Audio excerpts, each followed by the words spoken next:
John Cheever, The Cure. This happened in the summer. I remember that the weather was very hot, both in New York and in the suburb where we live. My wife and I had a quarrel, and Rachel took the children and drove off in the station wagon. Tom didn't appear, or I wasn't conscious of him, until they had been gone for about 2 weeks. But her departure and his arrival seemed connected. Rachel's departure was meant to be final. She had left me twice before. The second time we divorced and then remarried, and I watched her go each time with a feeling that was far from happy, but also with that renewal of self-respect, of nerve, that seems to be the reward for accepting a painful truth. As I say, it was summer, and I was glad in a way that she had picked this time to quarrel. It seemed to spare us both the immediate necessity of legalizing our separation. We had lived together, on and off, for 13 years. We had 3 children and some involved finances.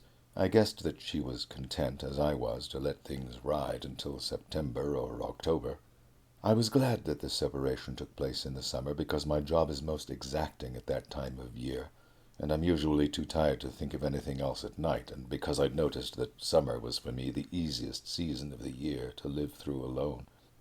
I also expected that Rachel would get the house when our affairs were settled, and I like our house and thought of those days as the last I would spend there. There were a few minor symptoms of domestic disorder. First the dog, and then the cat ran away. Then I came home one night and found Maureen, the maid, dead drunk. She told me that her husband, when he was with the Army of Occupation in Germany, had fallen in love with another woman. She wept. She got down on her knees. That scene, with the 2 of us alone in a house unnaturally empty of women and children on a summer evening, was grotesque. And it is this kind of grotesqueness, I know, that can destroy your resolution. I made her some coffee and gave her 2 weeks' wages and drove her home, and when we said goodbye she seemed composed and sober, and I felt that the grotesqueness could be forgotten. After this I planned a simple schedule that I hoped to follow until autumn. You cure yourself of a romantic, carnal, and disastrous marriage, I decided, and like any addict in the throes of a cure, you must be exaggeratedly careful of every step you take. I decided not to answer the telephone, because I knew that Rachel might repent, and I knew by then the size and the nature of the things that could bring us together. If it rained for 5 days, if one of the children had a passing fever, if she got some sad news in a letter, anything like this might be enough to put her on the telephone, and I did not want to be tempted to resume a relationship that had been so miserable. The first months will be like a cure, I thought, and I scheduled my time with this in mind.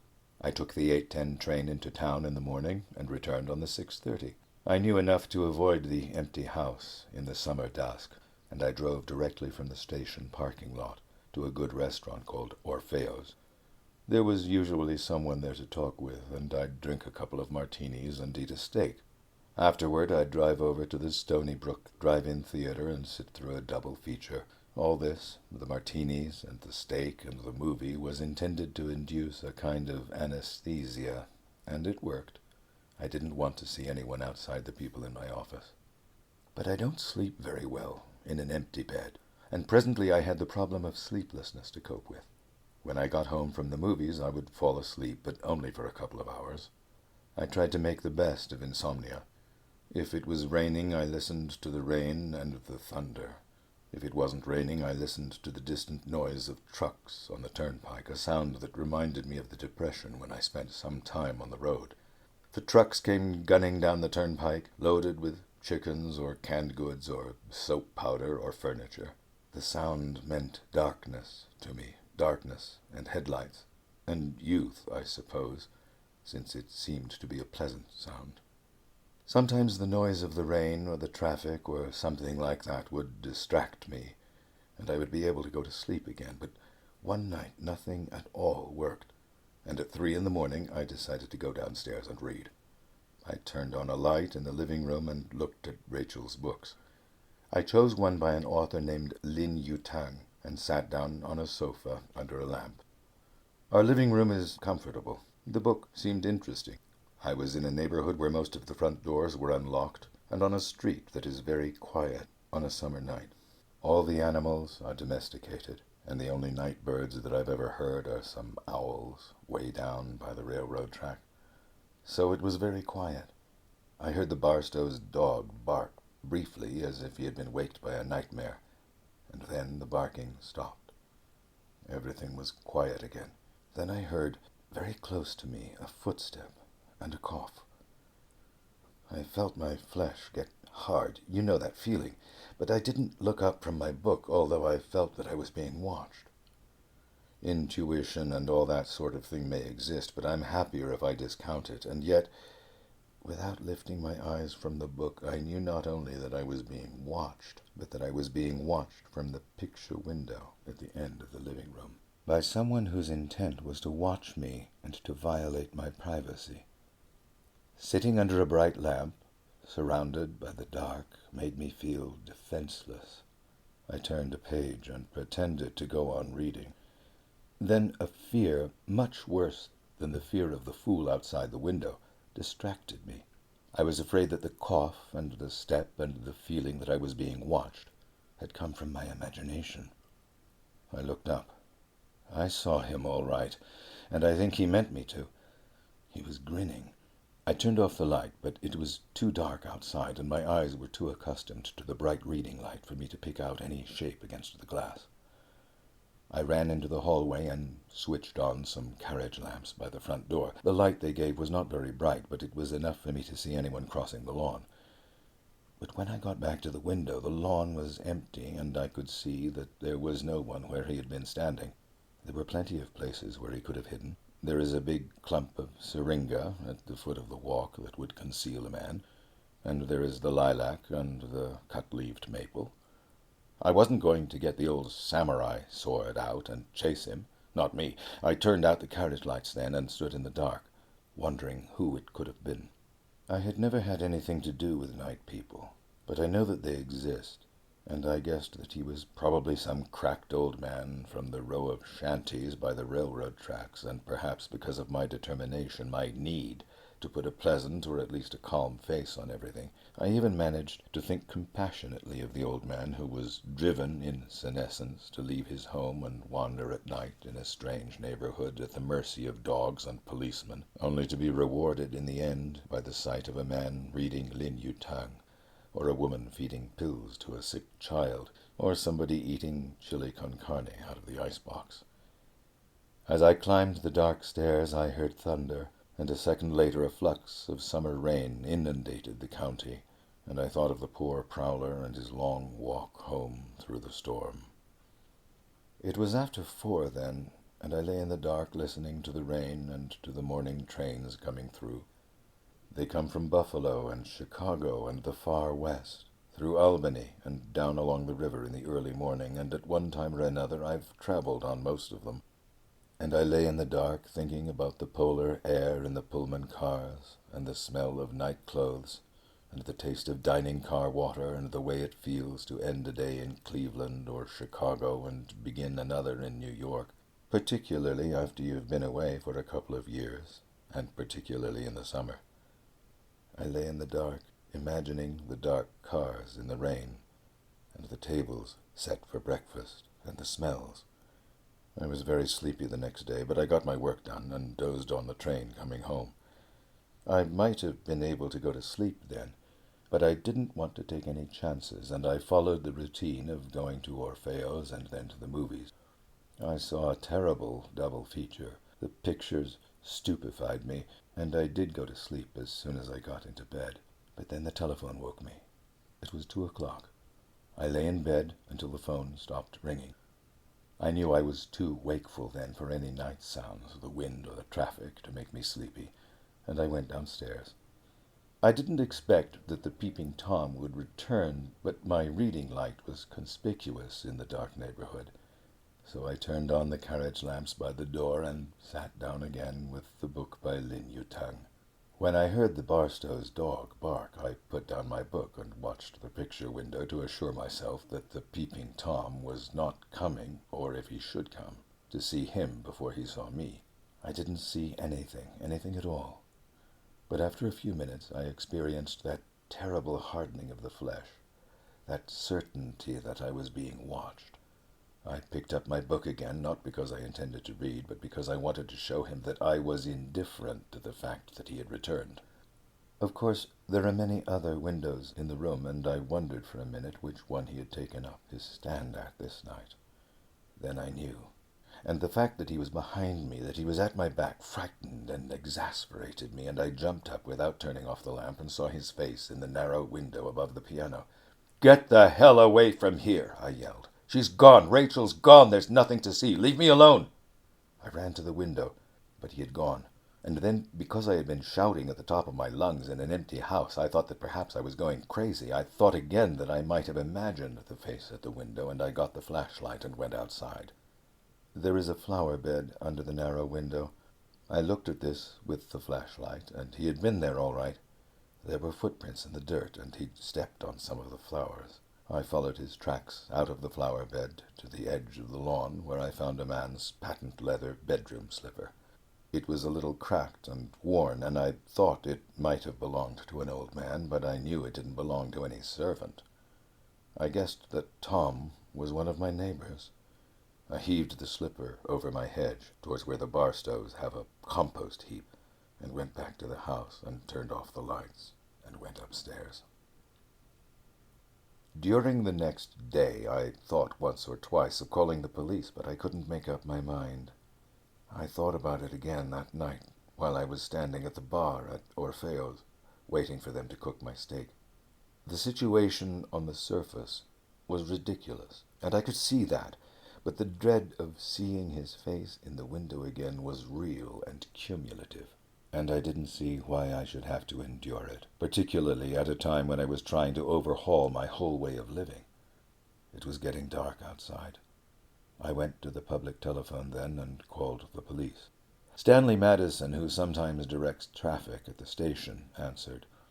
He said, "Oh," when I told him that I wanted to report a prowler. He asked me if Rachel was at home. Then he said that the village, since its incorporation in 1916, had never had such a complaint registered. He spoke with that understandable pride that we all take in the neighborhood. I had anticipated putting myself at a disadvantage, but Stanley spoke as if I were deliberately trying to damage real estate values. He went on to say that a 5-man police force was inadequate, that they were underpaid and overworked, and that if I wanted a guard put around my house, I should move to enlarge the police force at the next meeting of the Civic Improvement Association. He tried not to seem unfriendly and ended the conversation by asking about Rachel and the children, but when I left the telephone booth, I felt that I had made a mistake. That night, a big thunderstorm broke right in the middle of the movie, and it rained until morning. I guess the storm kept Tom at home because I didn't see him or hear him, but he was back the next night. I heard him come at about 3 and leave about an hour later, but I didn't look up from my book. I reasoned that he was probably a harmless nuisance, and that if I only knew who he was, that if I only knew his name, his ability to irritate me would be lost, and I could peacefully resume the schedule of my cure. I went upstairs with the question of his identity still on my mind. I was pretty sure that he came from the neighborhood. I wondered if any of my friends or neighbors had a cracked relative staying with them for the summer. I went over the names of everyone I knew, trying to associate with them some eccentric uncle or grandfather. I thought that if I could disengage the stranger from the night, from the dark, everything would be all right. In the morning, when I went down to the station, I walked through the crowd on the platform looking for some stranger who might be the culprit. Even though I had only seen the face dimly, I thought that I would recognize it. Then I saw my man. It was as simple as that. He was waiting on the platform for the 8:10 with the rest of us, but he wasn't any stranger. It was Herbert Marston, who lives in the big yellow house on Glen Hollow Road. If there had been any question in my mind, it would have been answered by the way he looked when he saw that I recognized him. He looked frightened and guilty. I started across the platform to speak to him. "I don't mind you looking in my windows at night, Mr. Marston," I was going to say, in a voice loud enough to embarrass him. "But I wish that you wouldn't trample on my wife's flowers." Then I stopped, because I saw that he was not alone. He was with his wife and his daughter. I walked behind them and stood at the corner of the waiting room, looking at this family. There was nothing irregular in Mr. Marston's features, or, when he saw that I was going to leave him alone, in his manner. He's a gray-haired man, a little over medium height, with a bony face that must have been handsome when he was younger. The belief that a crooked heart is betrayed by palsies, tics, and other infirmities dies hard. I felt the loss of it that morning when I searched his face for some mark. He looked solvent, rested, and moral, much more so than Chucky Ewing, who was job hunting, or Larry Spencer, whose son had polio, or any of a dozen other men on the platform waiting for the train. Then I looked at his daughter, Lydia. Lydia is one of the prettiest girls in our neighborhood. I'd ridden in on the train with her once or twice, and I knew that she was doing voluntary secretarial work for the Red Cross. She had on a blue dress that morning, and her arms were bare, and she looked so fresh and pretty and sweet that I wouldn't have embarrassed or hurt her for anything in the world. Then I looked at Mrs. Marston, and if the mark was anywhere, it was on her face, although I don't understand why she should be afflicted for her husband's waywardness. It was very hot, but Mrs. Marston had on a brown suit and a worn fur piece. Her face was sallow and plain, but it was wreathed, even while she watched for the morning train, in an impermeable smile.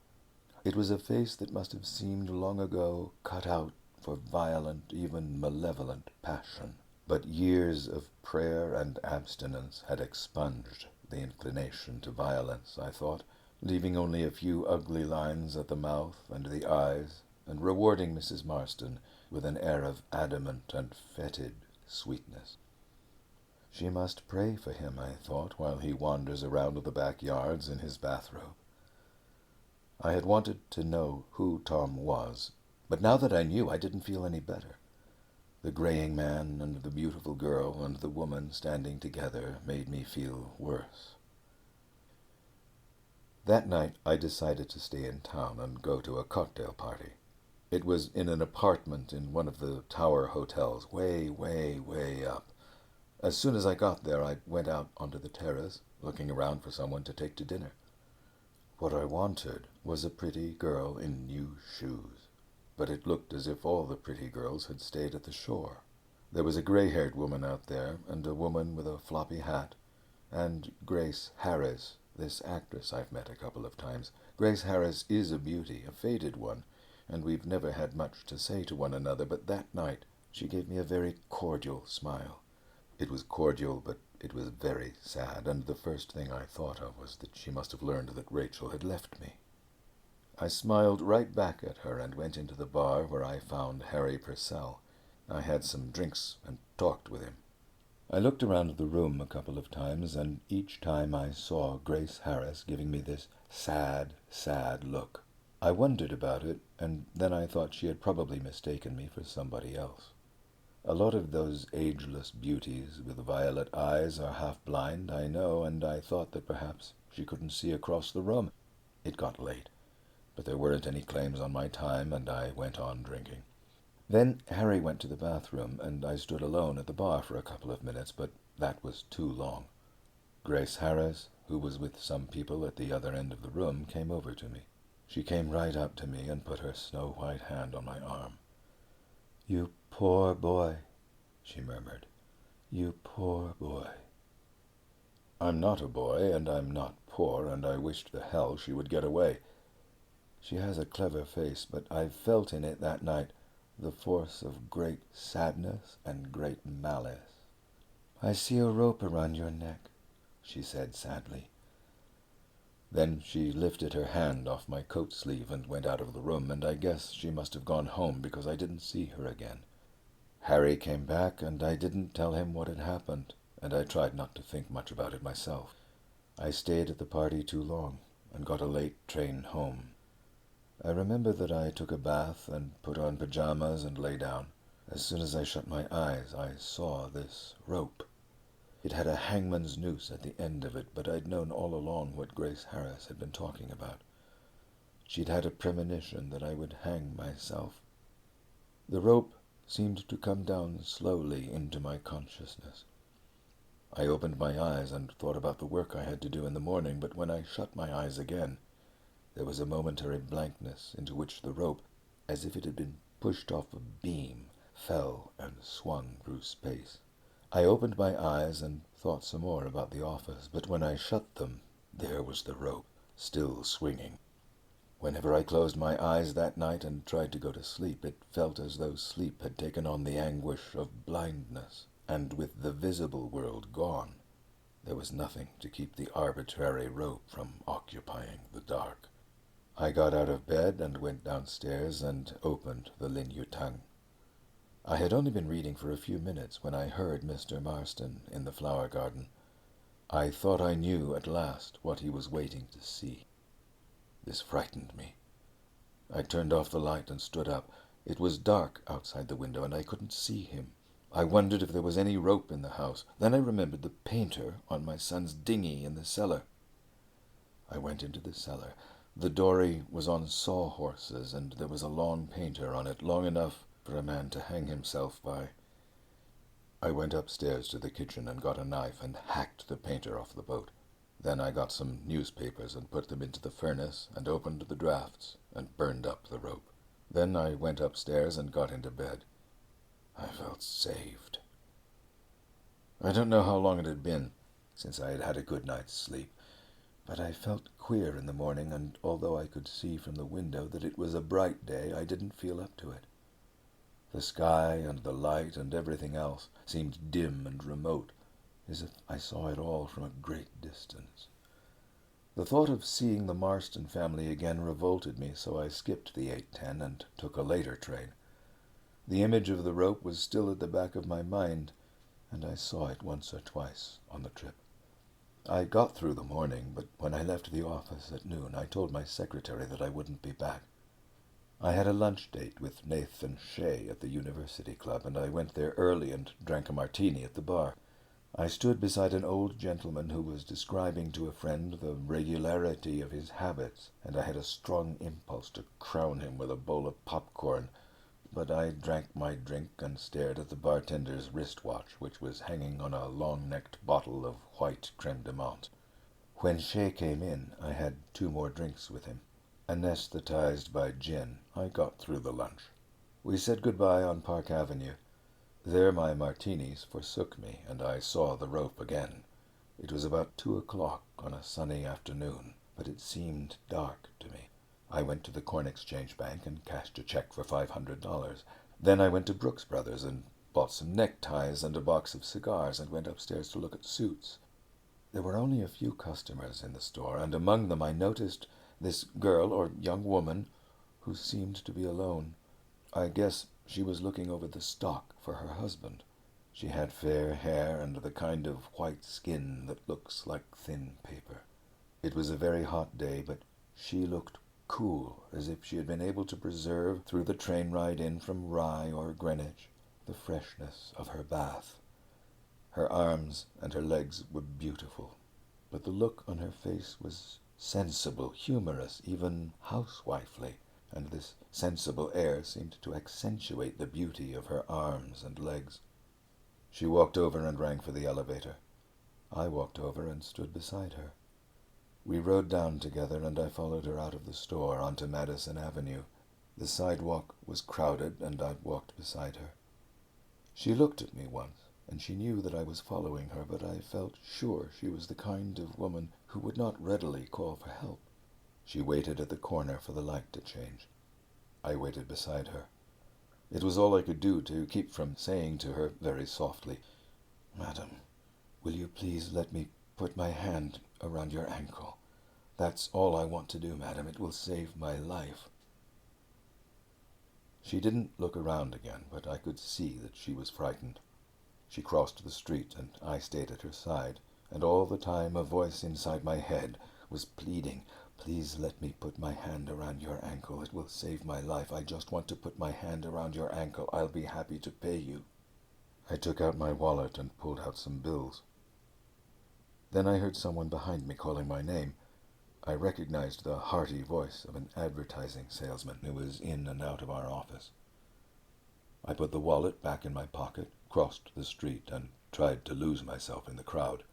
I walked over to Park Avenue and then to Lexington and went into a movie theater. A stale, cold wind blew down on me from the ventilating machine, like the air in those Pullmans I had listened to coming down the river in the morning from Chicago and the far west. The lobby was empty, and I felt as if I had stepped into a palace or a basilica. I took a narrow staircase that went up and then turned abruptly, separating itself from the splendor. The landings were dirty and the walls were bare. This stairway brought me into the balcony, and I sat there in the dark, thinking that nothing now was going to save me, that no pretty girl with new shoes was going to cross my path in time. I took a train home, but I was too tired to go to Orfeo's and then sit through a movie. I drove from the station to the house and put the car in the garage. From there I heard the telephone ringing, and I waited in the garden until the ringing had stopped. As soon as I stepped into the living room, I noticed on the wall some dirty handprints that had been made by the children before they went away. They were near the baseboard, and I had to get down on my knees to kiss them. Then I sat in the living room for a long time. I fell asleep, and when I woke, it was late. All the other houses were dark. I turned on a light. Peeping Tom would be putting on his slippers and his bathrobe, I thought, to begin his prowl through the backyards and gardens. Mrs. Marston would be on her knees, praying. I got down the Lin Yutang and began to read. I heard the Barstow's dog barking. The telephone began to ring. "Oh, my darling," I shouted when I heard Rachel's voice. "Oh, my darling, oh, my darling." She was crying. She was at Seal Harbor. It had rained for a week, and Toby had a temperature of 104. "I'll leave now," I said. "I'll drive all night. I'll be there tomorrow. I'll get there in the morning. Oh, my darling." That was all. It was all over. I packed a bag and turned off the icebox and drove all night. We've been happy ever since. So far as I know, Mr. Marston has never stood outside our house in the dark, although I've seen him often enough on the station platform and at the country club. His daughter Lydia is going to be married next month, and his sallow wife was recently cited by one of the national charities for her good works. Everyone here is well.